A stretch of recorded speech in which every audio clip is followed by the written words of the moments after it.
Welcome to the Ranchonomics Podcast, where we empower you to build a better ranch and transform your operations into a thriving business. I'm your host, John Haskell. Let's get started.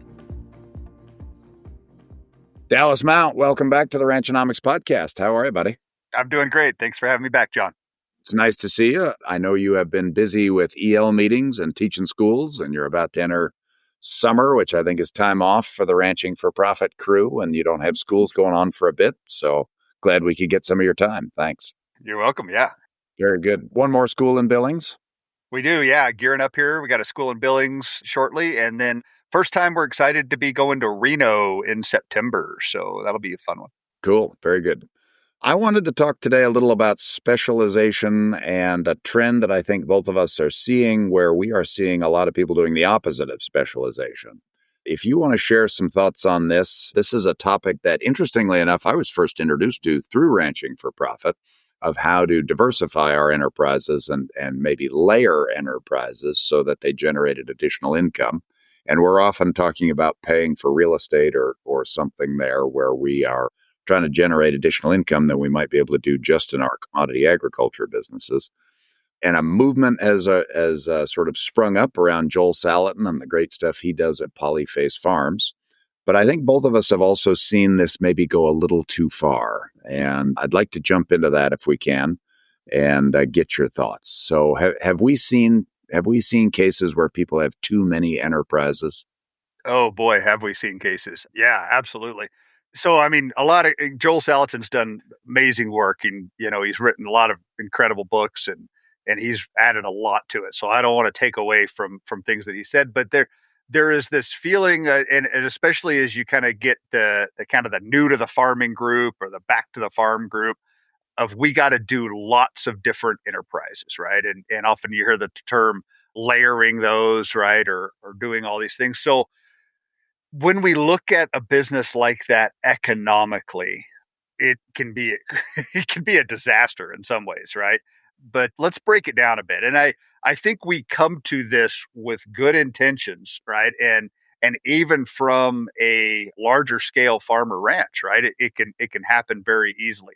Let's say we're running cows and we're selling our calves at weaning, and we look at the guy or the people that are buying our calves and we say, oh, those people are making money with my calves. I need to keep those calves and I need to run them as stockers, right? And so now we've got a cow, calf, and a stalker business. And then we look at the folks that we're selling our stockers to and well, they're just keeping them, 60, 90, 100 days and they're making a killing. I'm going to keep those calves and I'm going to finish them myself. And then when we have a finished calf, we often look at the packer and say, well, they're doing so well. I'm going to keep those finished calves and now I'm going to direct market them to consumers. And then when I'm selling my customers beef, they ask for lamb and chicken.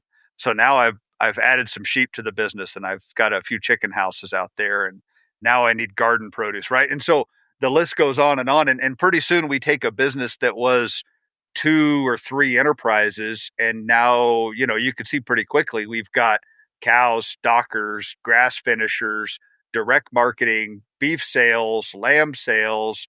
And if we're going to raise our own lambs, we've got now a ewe flock, lamb finishers, right? All these kind of things. So now we've got 15 enterprises across this thing. And when folks come to us with a business like that and say, help me figure out why I'm not profitable at the end of the year, it is a complete disaster to try to pull that thing apart and figure out what's working and what isn't. The operator of the business is extremely busy. There's lots of little things going on. And there's so much movement across these different enterprises that it's extremely difficult to figure out which ones are actually working. Yeah. Some of this is interesting to me because you mentioned, this what I call profit envy, right? So I sell to a customer who then is profitable with my product. And there's this almost feeling that that's bad, that if I'm selling to someone and they're profitable, like, well, then I'm clearly giving up opportunity myself. And I find that a very backwards way to think about that. I want nothing more than to sell a product to the next segment and have them be very profitable with that. Because again, then they are a good customer. They're a happy customer. And they're going to come back to you and want to buy more. That's right. And if anybody's envious of the feeding and packing industry right now, I just think that you should go invest rapidly, because holy smokes, is a sector there taking a beating right now. The other one I never envy is the grocery store business because their profit margins, even amongst the biggest, most successful, are incredibly thin, right? So just seems like a headbutt contest I don't want to get in.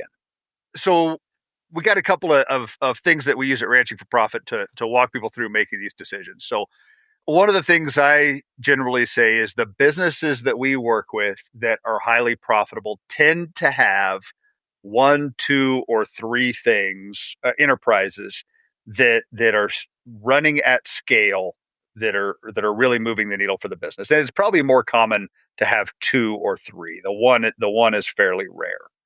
So, really identifying those things that you're good at, that you can do at scale, right? Where you have people coming to you to look for those things. And if you're going to add another enterprise, and I think it's a very healthy thing in a business to always be considering what else could happen. You don't want to be just sitting there saying, "Oh no, we just do this and we ignore everything else," right? We want to be throwing things on the board. We want to be putting things in front of us.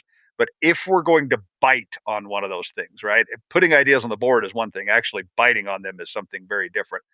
If we're going to bite on one of those enterprises, then an important question to answer is, if we're going to do this, it must produce a gross margin of at least X within a year or two.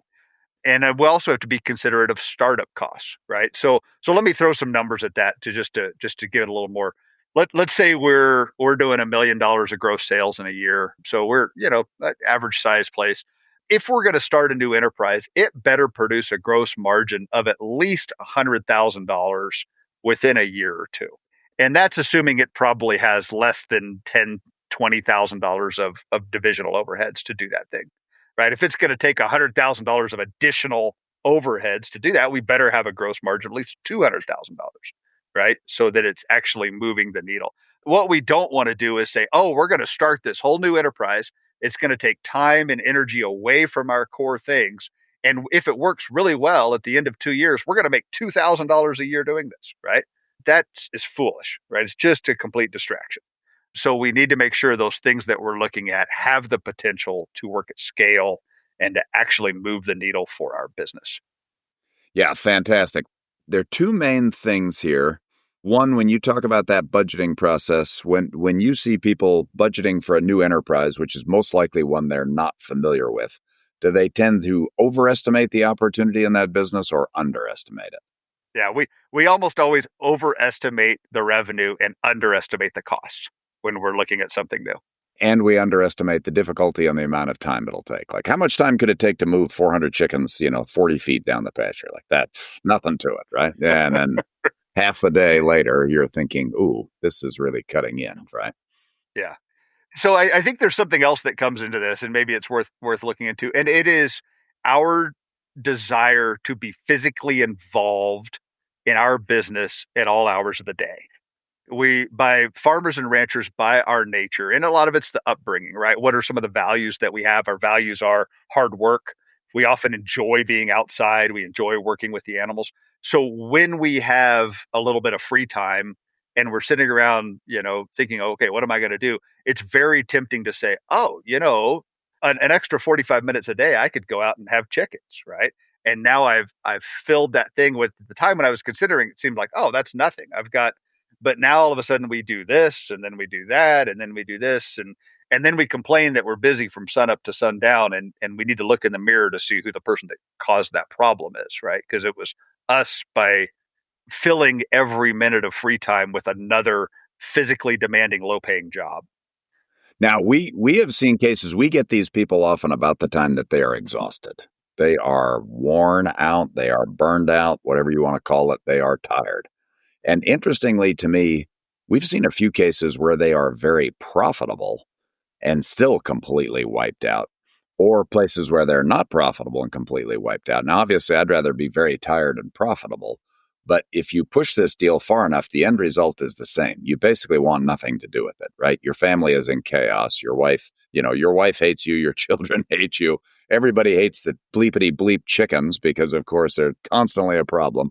And then it just kind of snowballs. And I think that, if you feel like you are running constantly from one thing to the next, we have the potential for a couple of different problems. But we think of that as almost an organizational problem where, profitability may or may not be a problem. Cash flow may or may not be a problem. But if you're constantly running all the time, we're not doing this right. We need to get that reined in and figure out how to manage this system.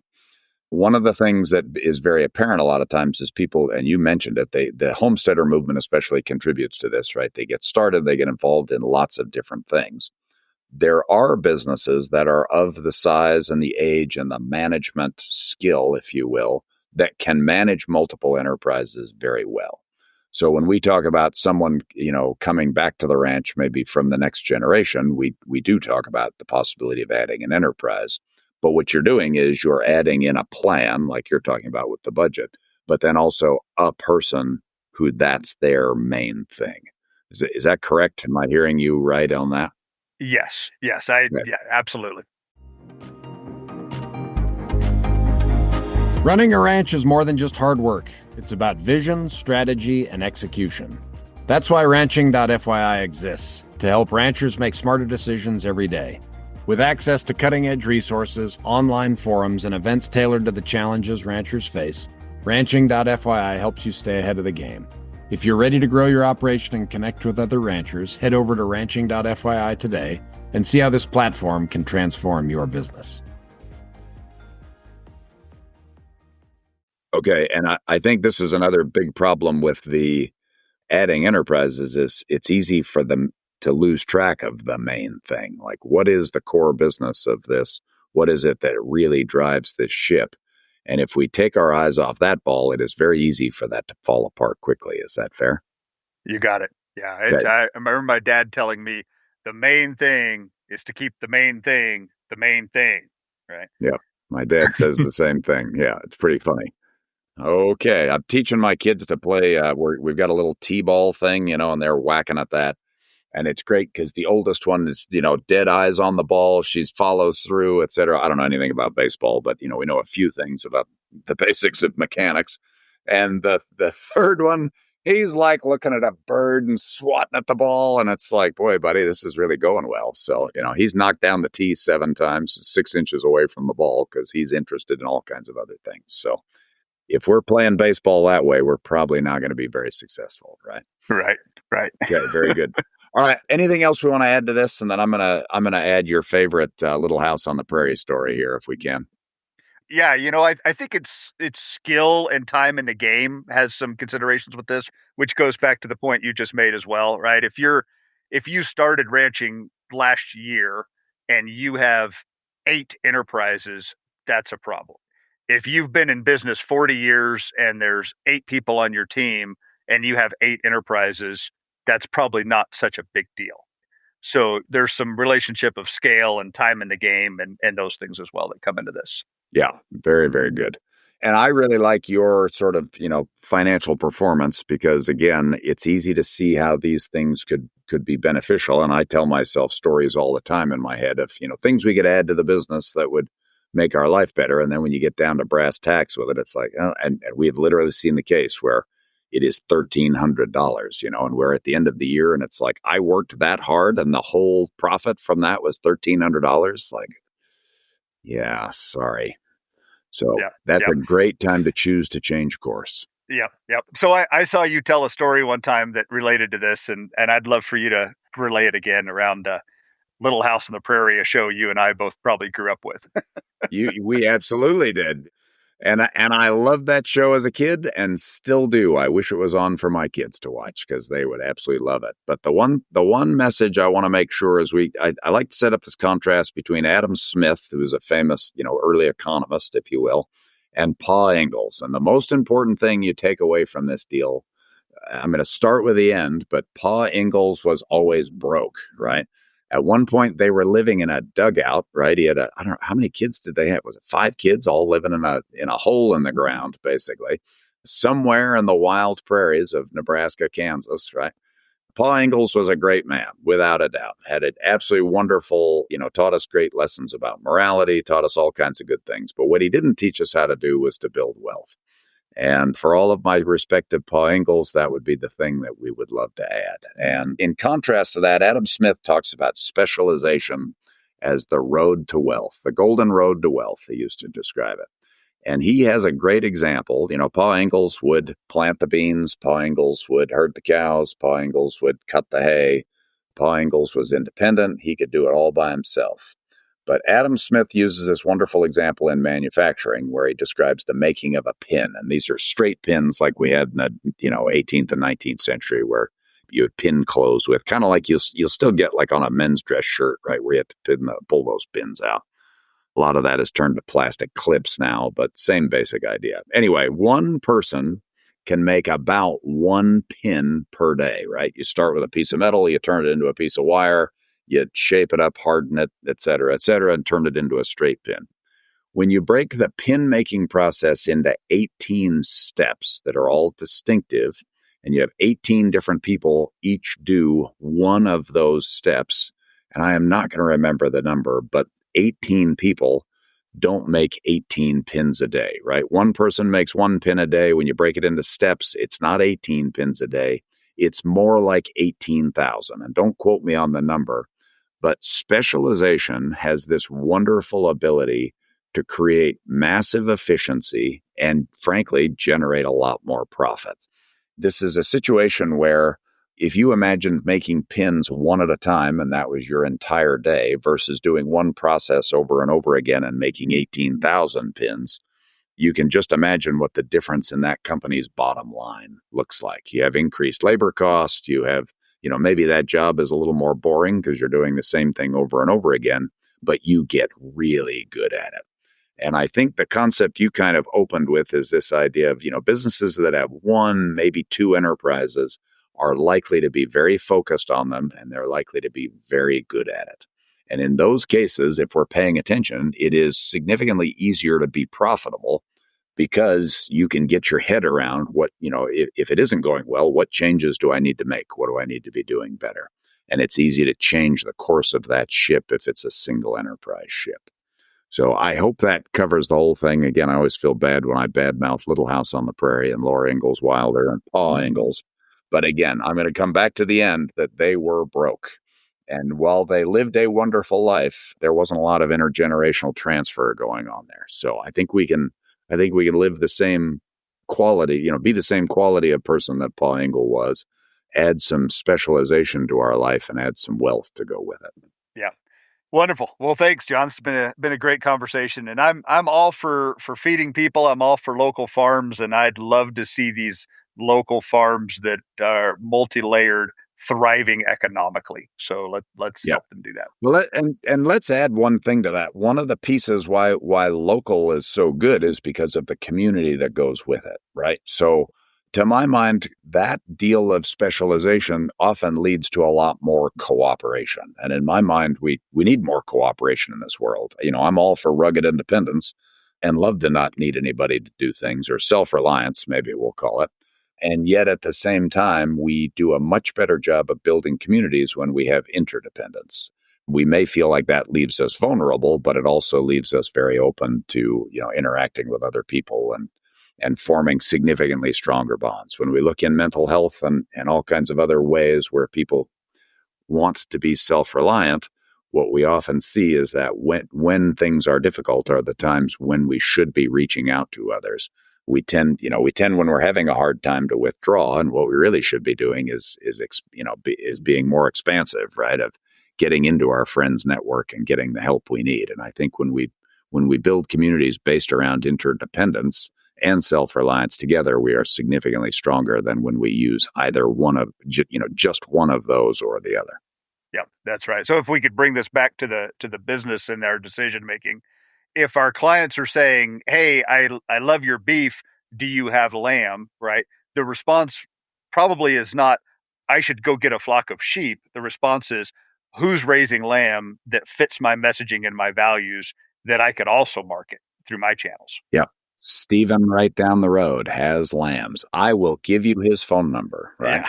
Yeah. And that is not a missed profit opportunity. That is an opportunity to strengthen your community, right? That is an opportunity to create win-win type situations where it's like, man, this is better for everyone. Good. Love it. Okay, Dallas, ranchingforprofit.com, right, is the website? You got it. School's coming up in Billings here in June, and then Reno, Nevada in the fall. There we go. Good. All right. Alice, thank you very much. Have a wonderful day. We will talk soon. You're welcome, John. Thanks for having me on. You bet. Thank you for tuning into the Ranchnomics podcast. We hope this episode helped you win today. If you enjoyed this episode, please subscribe and share it with a friend.